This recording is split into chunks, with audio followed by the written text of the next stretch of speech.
Hello everyone, this is Rush Creek Watershed. I'm going to be looking at my artifacts, both my brochure and my second artifact made by yours truly, Robert Colleen. I have both my email and my phone below in case you guys are satisfied with my brochure or my second artifact and want to use it. I'm free to be contacted there. Without further ado, let's get this started. So obviously, YouTube link, if you clicked on it, you're going to be listening to me. So we're going to be moving on past this. So we're going to be first looking at the brochure. Obviously, this is a lot to take in, but I'm just trying to show just the broad sense of what the brochure would look like. The cover, back, opening flap, page 1, page 2, and page 3. I'm going to be going to each page specifically and talking about each one. I am going to leave a couple out, like the back and page 1, mostly because there's not really anything special there. The back is pretty universally going to be a contact page with different symbols like Algro, GVMC, maybe a nice picture. And then page 1, the mission, I think you guys can definitely cater the words to be more towards your mission than I can. I just did a simple mission of what a broad sense of what you guys are going after, which I think you guys can probably handle a lot better than I can. I just used the resources that you gave me. So these are ones I'm not really going to be talking about too much. If you do want to learn a bit more about how I made them, you can definitely contact me, but we're just going to be focusing on the others. So the cover page, probably one of the most important ones. This is probably going to actually be the most subject to change if you are to use mine. Well, this is a very beautiful picture of of a river. It's not Rush Creek Watershed. And I tried looking for pictures on your Google Drive, and some of your pictures are beautiful. Like these right here, I was trying to use these, but they're in landscape mode, not portrait mode, which made it pretty hard to format. And I really think that this is like the big grand reveal of Rush Creek Watershed. So your cover page should really show Rush Creek Watershed in its full beauty, its full aesthetic form. And if you could somehow capture a portrait style photo, something like this, something just to show the water flowing, trees around, something aesthetic, something like this in portrait mode, like over here, I really think that it would do wonders for the cover page. Because while this is beautiful, I really think it should be Rush Creek Watershed. So it's nice, it's a good cover, but I really think it should change to Rush Creek Watershed should it be picked. So apologize, sipping some water here. Looking at the opening flap, this is one of the first things I kind of want you to see. It's a quick native plant plug like I wrote up here. This is meant to really show, like you guys said in the video telling us, these plants are seen as really as weeds, and I can't understand why, because when you look at these are beautiful plants. I mean, these are really awesome native Michigan plants. They're hardy, they last through the winter, and they're pretty drought resistant when it comes to summer. They last through summer and they go very far into fall before the first frost before winter. So I'm really trying to just advertise that these can be used in landscaping, they can be used in gardens, they can be used in your home. So, and flowers are pretty. If you want to try and get people to look at your brochure, what you should really use to draw them in is something like these flowers, something that they've seen before and are beautiful, but also help out the environment, help out local watersheds. They help out with groundwater infiltration, reduce erosion by keeping soil in place. So not only do they look good, they serve a double purpose and are also healthy for the environment. And for the background, I'm going to be talking a little bit more about this later on, but I'm really trying to use Rush Creek Watershed as much as possible. So in the background is actually an aerial map of Rush Creek Watershed.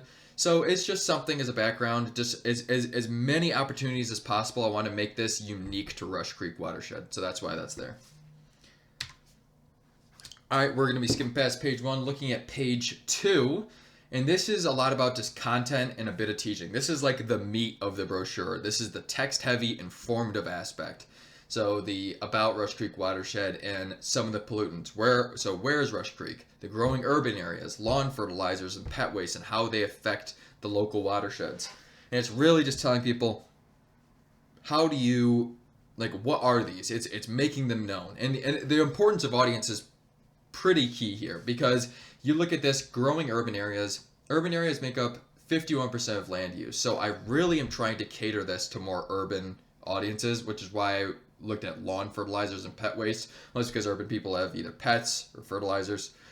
And I think that if you are going to cater a brochure to a particular audience, I mean, if 51% of them are urban or suburban, I really think that you should cater to the one that has the highest impact, which is why I tried to really shoot for urban audiences, urban readers reading this, because I think that if we are going to make an impact, you should make it on those who affect stormwater runoff and stuff like that. So that's exactly why I tried to cater the content more so towards urban areas. I tried to space it out as much as I can. There actually used to be more words, believe it or not, and the text was a lot smaller, so I tried to really make the typeface as big as possible, pertaining to any, regardless of the fact that I do already have a lot of text. I think it is still readable. It's a lot more readable when you look at it in a more complete format. So trying to use white space to spread out the sections, which I think works pretty well. The background I'll actually get into a little bit more later. I think you can see it somewhat in the background. Moving on to page 3, we have humor, actually. And humor's fun, you know? And I really think that I tried using more informative tactics here. The what can I do, the solutions. And I really think that solutions are pretty pivotal when you're making a brochure. When you're offering different problems like, hey, pet waste does this, fertilizer does this, loose sediment does this, I think you should always have solutions, simple solutions, something easy that people can do as soon as they're done reading, be like, oh, I can do this, I can go affect this.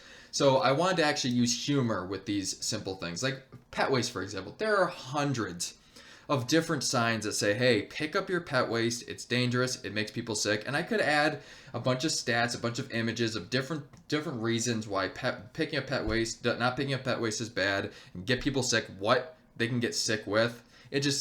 It's too much, and honestly, it's a bit aggressive. So I wanted to take a more lighthearted and humorous path, which, if you see right here, make your pet feel like a king or queen on their walk and pick up their waste for them. You won't regret it. So it's supposed to be just a little bit of humor, just help lighten the mood, and just help people remember that, I mean, to shift it, divert it away from pet waste and more so making their pet feel good. And that maybe this will help, maybe it won't. But I think it's looking at it from a different angle is always important, which is what I tried to do here.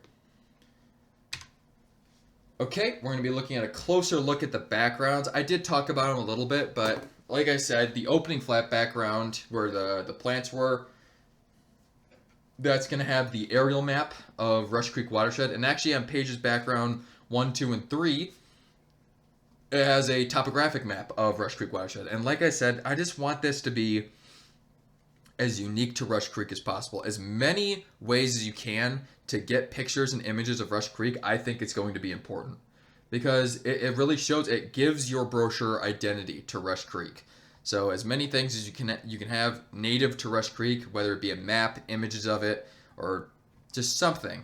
I think that really helps flesh out a brochure to be for Rush Creek Watershed. And it can kind of be seen in the back here. Like I said, it's pretty transparent in the background, but the white really helps make the words flesh out the brochure rather than the image. So that's really why I used it, and it turns out pretty well. And like I said, it's Rush Creek Watershed map, so it fits.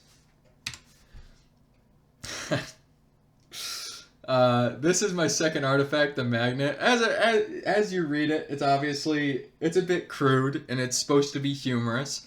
But that's really, this one actually took me a lot of time to do, or to think of the words, because like you said, there's no easy way to get people to think about septic tanks. There just isn't. And people just do not think about septic tanks big. Yes, I want to learn about septic tanks. This is exactly what I want to hear about.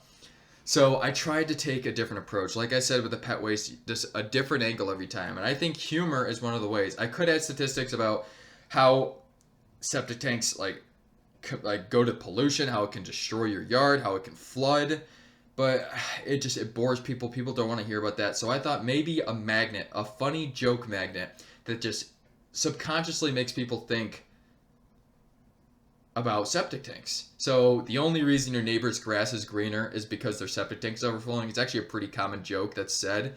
And then at the bottom I have this little tidbit. Do you have wet puddles everywhere? Have a smelly yard? Have poop in your yard? Want poop in your yard? Don't be that neighbor.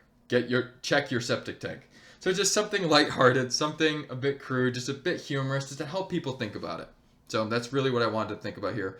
And my inspiration here is actually a Reddit post about the only reason your neighbor's grass is greener is because your septic tank is overflowing. This kid with a wheelbarrow just staring, or not wheelbarrow, yeah, it's a wheelbarrow. And he's staring at his neighbor's yard, just like, wow, that's green grass, but it's not really green the way he thinks. So I just think it's something funny, something I could just put a little twist on. So the grand conclusion, I use big typeface for on-the-go readers. I think people are going to be walking and reading this, and obviously older audiences are going to need big typeface, so I tried to use as much white space and as big as font as possible given the amount of text I have. I try and make it informative, much more suited for those with interest, obviously, because if this is a text-heavy format, this is a text-heavy brochure. When people who are interested in it are going to be reading it. When people are not interested, they're going to look at all this text and be like, all right, I don't really want to read this. But I think the point is to draw in those who do have interest. Those who are like, I don't really know much about watersheds, but I want to learn how to help it, which is why I added so many different solutions. And really the point of this is to introduce watersheds and offer simple solutions to potential issues. Like I said before, I think offering solutions as often as possible to the problems that you yourself state is important. Whether they be simple. It's just something for them to think about, something for them to chew on. And that's really just the conclusion of it all. I really hope you enjoy my second artifact and my brochure. I've worked pretty hard on it. I hope you guys enjoy. And if you have any questions, don't feel free to email me. Don't hesitate to ask. And I hope you guys have a wonderful day.